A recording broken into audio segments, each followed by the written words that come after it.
Assalamualaikum warahmatullahi wabarakatuh. Perkenalkan, nama saya Ikhwan Arif Purnama. Saya merupakan dosen tetap di Prodi D3 Teknik Sipil, jurusan Teknik Sipil di Politeknik Negeri Pontianak. Pendidikan formal saya adalah S1 Sistem Komputer di Universitas Gunadarma, juga S2 saya jurusan Magister Teknik Sipil di Universitas Gunadarma. Pada PDD UKT PT kali ini saya akan menjelaskan salah satu mata kuliah yang saya ampu, yaitu adalah SMK 3L dengan mempunyai kode mata kuliah yaitu PPP 32720 dengan jumlah SKS 2 SKS. Pembuatan video ini adalah dalam rangka pernyataan diri dosen untuk kegiatan SEDOS tahun 2025. Juga dosen merupakan mempunyai tugas Tridharma Perguruan Tinggi yang salah satunya adalah bidang pengajaran. Kegiatan ini juga digunakan untuk mendukung sertifikasi dosen Smart tahun 2025.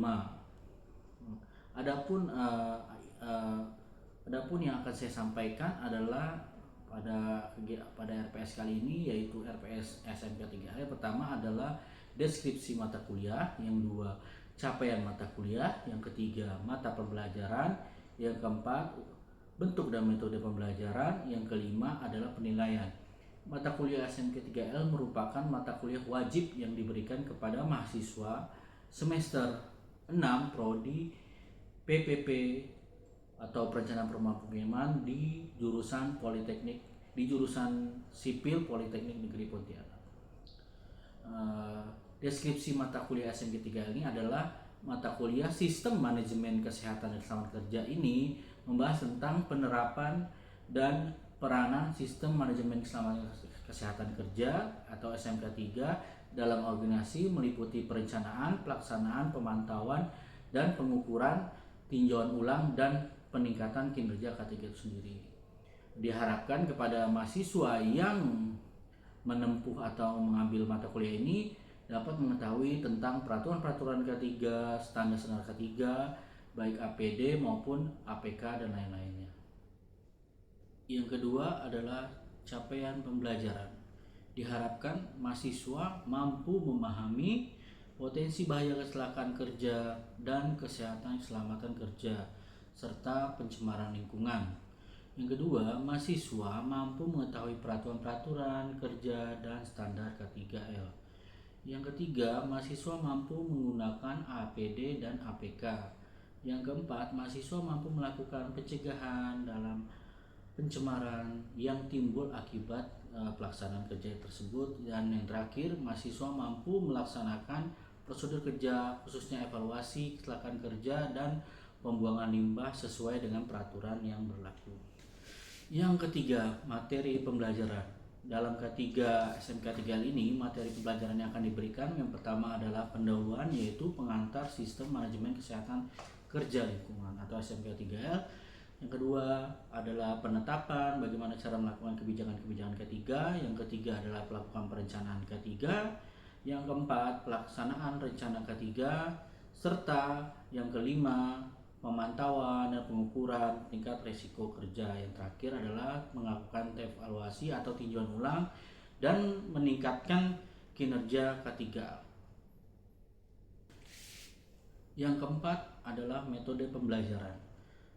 Pada mata kuliah SMK 3L yang saya ajarkan atau saya ampu ini menggunakan metode pembelajaran kontekstual, di mana menghubungkan materi pelajaran dengan kehidupan nyata nyata pada siswa sehingga membuatnya lebih relevan dan menarik. Serta yang kelima adalah metode penilaian, bahwa di Politeknik Pontianak mempunyai penilaian yaitu dengan menggunakan scoring. Nilai A terdiri dari 80,51 sampai 100. Nilai B dari 65,51 sampai 80,50. Nilai C dari 50,51 sampai dengan 65,50. Sedangkan nilai D dari 34,51 sampai 50,50, dan nilai terakhir adalah nilai E, yaitu dari 0,00 sampai 34,50. Berikut ini adalah tampilan video PDD UKT-PT pembelajaran untuk mata kuliah SMK 3L yang saya ampu. Selamat menyaksikan. Assalamualaikum warahmatullahi wabarakatuh. Waalaikumsalam warahmatullahi wabarakatuh. Oke, terima kasih kepada mahasiswa yang sudah hadir pada mata kuliah SMK 3L semester 6. Pertama-tama kita absen dulu ya. Pertama Haji Saputra, Andi, ada Pak. Oke, Maria, Deva, terus Juliani, oke, terus Dwi Ramawati, Faiza Azmi, oke, terus yang terakhir Maria. Selanjutnya yaitu penyampaian materi capaian mata kuliah SMK 3L yang akan kalian ampu, yaitu adalah mahasiswa mampu menerapkan prinsip serta metode pelaksanaan keselamatan dan kesehatan kerja di lingkungan baik di bengkel, studio atau di lapangan. Nah, diharapkan nanti kalau kalian sudah mempelajari materi ini, mahasiswa akan mengetahui adalah peraturan-peraturan kerja, peraturan K3 dan standar K3. Oke. Nah, yang pertama yang akan kita bahas adalah Undang-Undang Keselamatan Kerja. Yang pertama, lembar nomor 1 tahun 1970. Dia merupakan lembaran negara nomor 1918.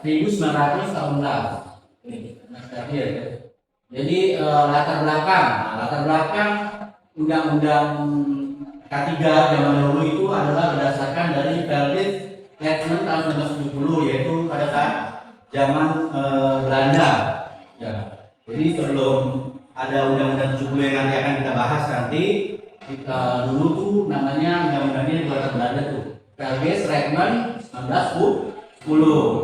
Nah, juga nanti juga dilibatkan dalam sektoralnya, yaitu adalah perlindungan tenaga kerja tidak hanya industri atau pabrik. Lalu yang ketiga adalah dari perkembangan teknologi. Jadi kan teknologi itu nanti bisa menimbulkan dampak bahaya resiko dari kecelakaan dari suatu tempat kerja.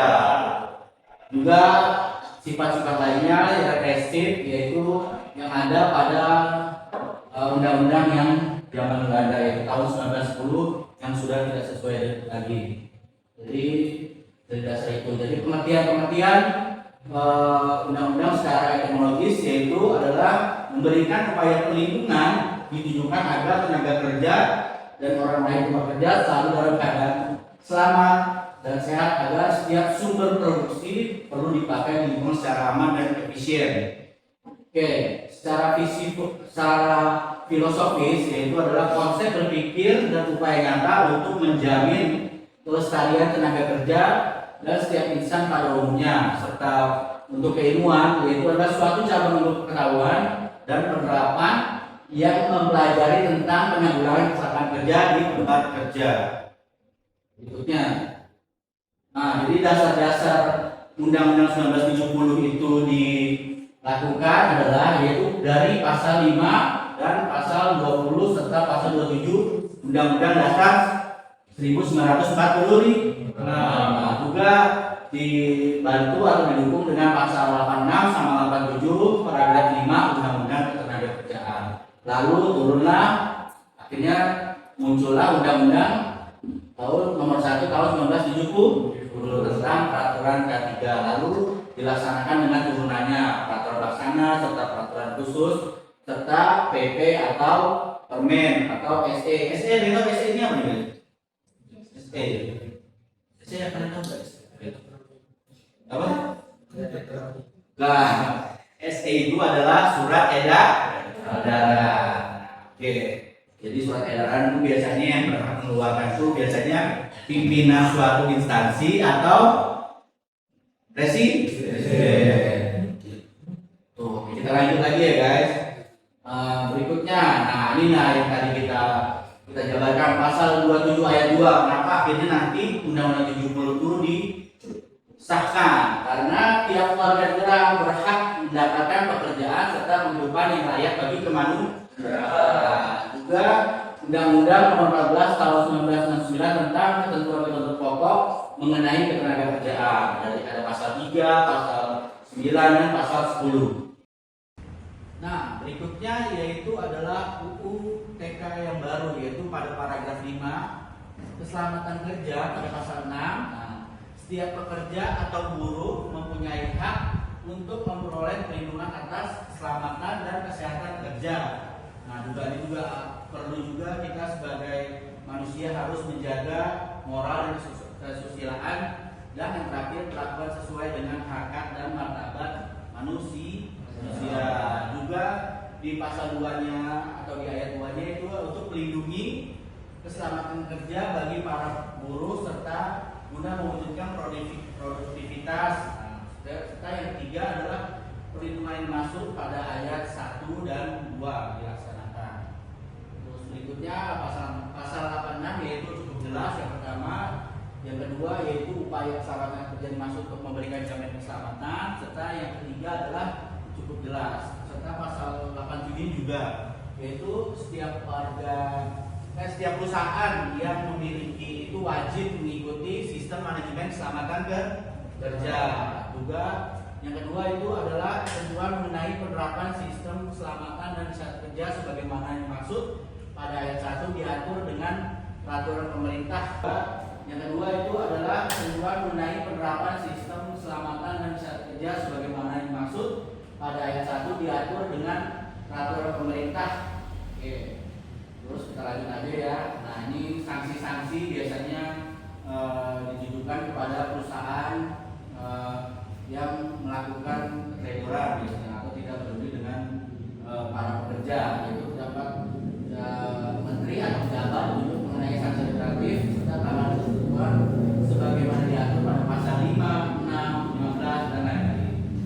Berikutnya, nah, sanksi administratif itu, kalau kalian nanti punya perusahaan, kalian bisa menegur orang-orang pertama-tama. Misalnya saya sebagai owner, kita bisa menegur teguran, terus kita juga peringatan tertulis, serta kita pembatasan kegiatan usaha, baru kita bekukan kalau dia tidak berubah.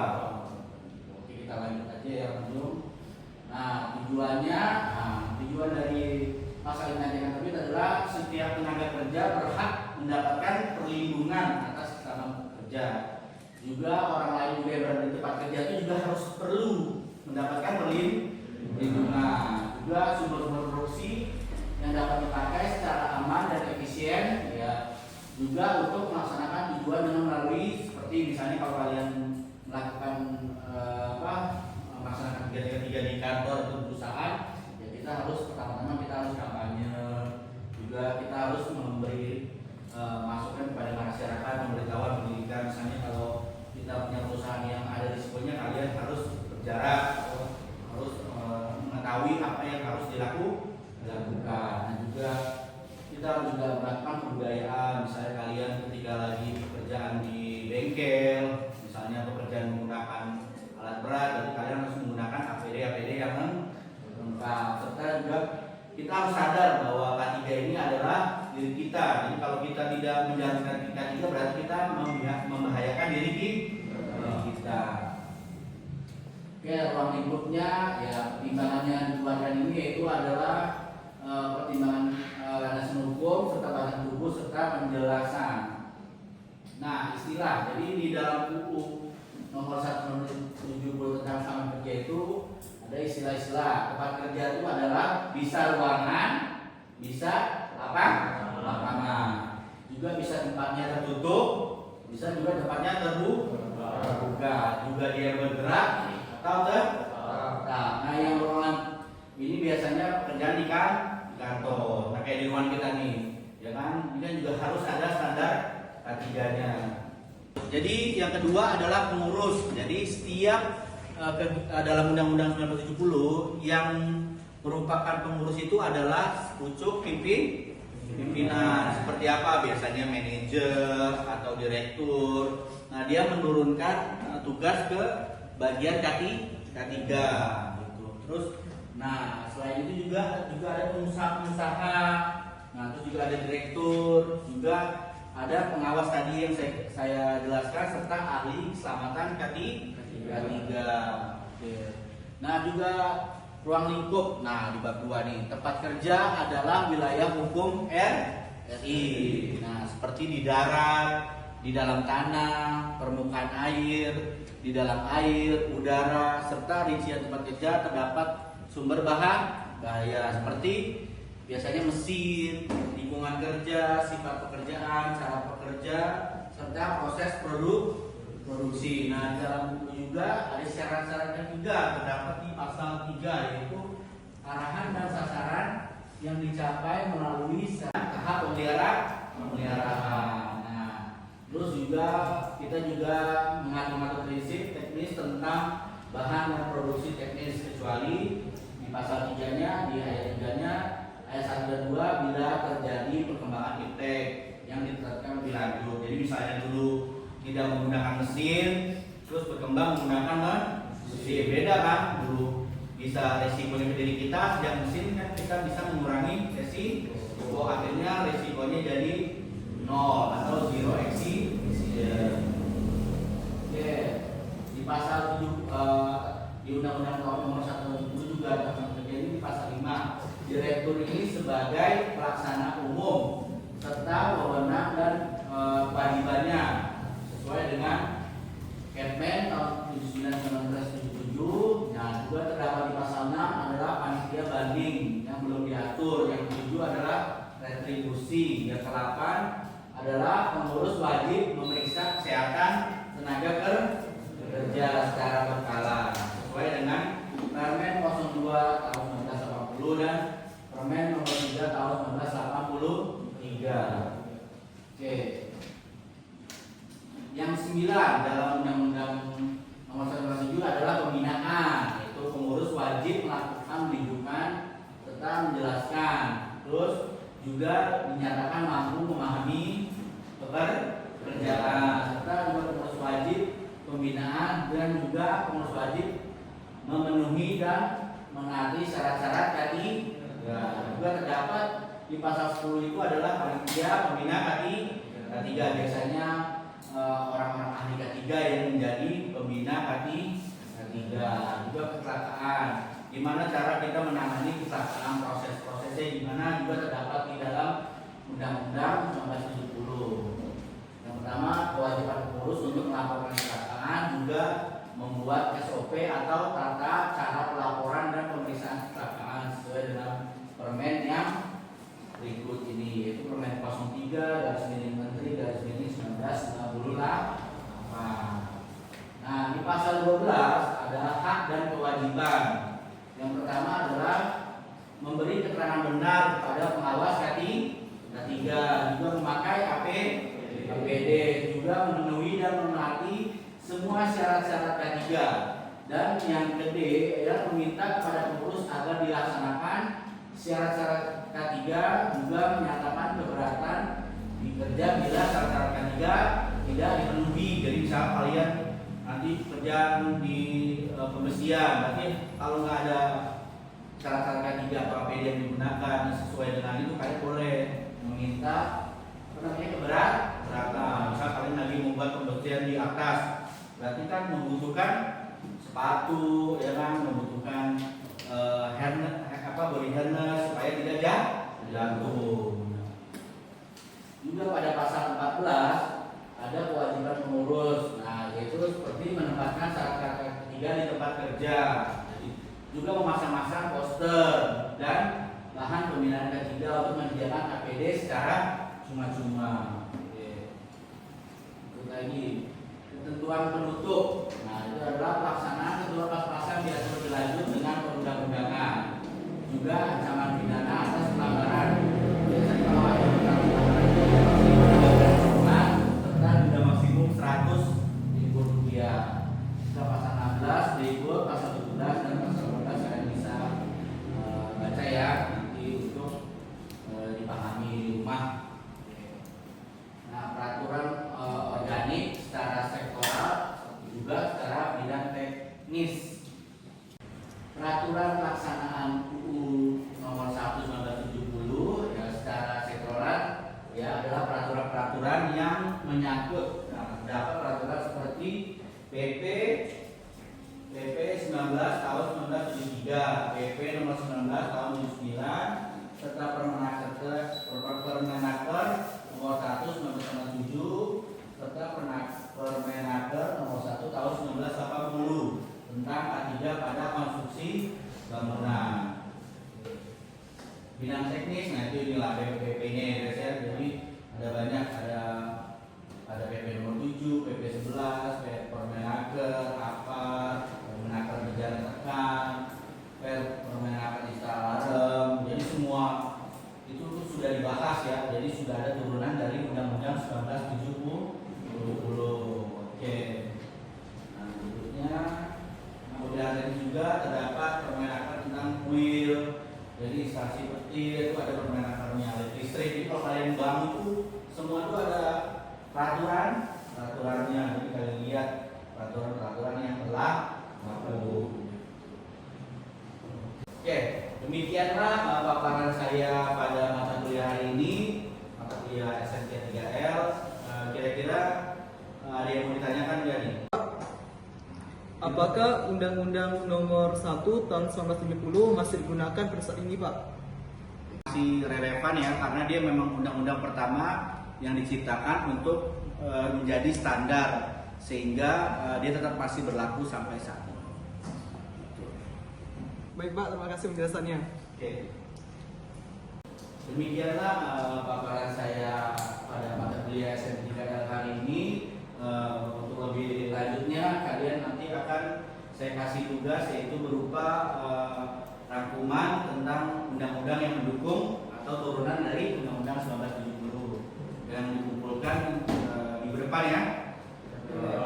Oke, terima kasih. Assalamualaikum warahmatullahi wabarakatuh. Waalaikumsalam warahmatullahi wabarakatuh. Oke, demikianlah video tampilan paparan pembelajaran SMK 3L dalam kegiatan PDD UKT-PT yang saya buat. Diucapkan terima kasih.